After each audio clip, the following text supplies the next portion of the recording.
Hello, and thank you for your interest. In this video, we will look at the ways you can use our products with our REST API. Our entire framework can also be controlled directly via PowerShell, C# or PHP instead of our web GUI. This gives you incredible opportunities to use our services. You'll be surprised at how easy it is to control our products via your scripts and programs. This video consists of 3 parts. 1. How does the handshake via the secret key and the token work? 2. How do we find our data in the framework? 3. How do we control the framework? Let's get started right away. The REST API scripts always follow a uniform structure.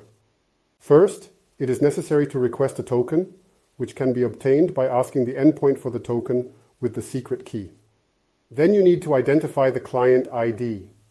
This is your customer number, similar to the tenant ID in Azure.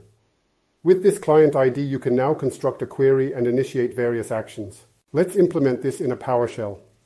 By the way, I will link you to the script in our comments. We are in the PowerShell editor, and I loaded the script from the comments. So that you can create the connection to your server, you have to add these 3 values accordingly.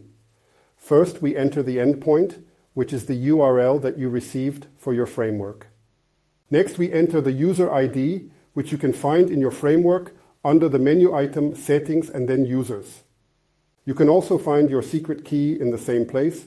Please handle this key carefully. It is practically your personal password and should be protected accordingly. We now start the script and end up on line 7.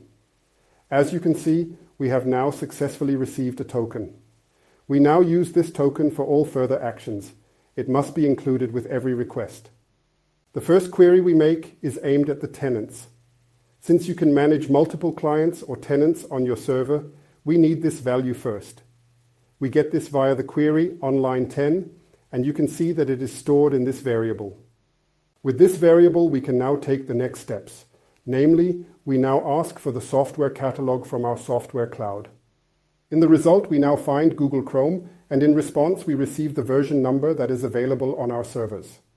From here, I would like to refer you to our website in the help area, which I also linked in the comments. There you will find all commands well documented and with the corresponding example scripts.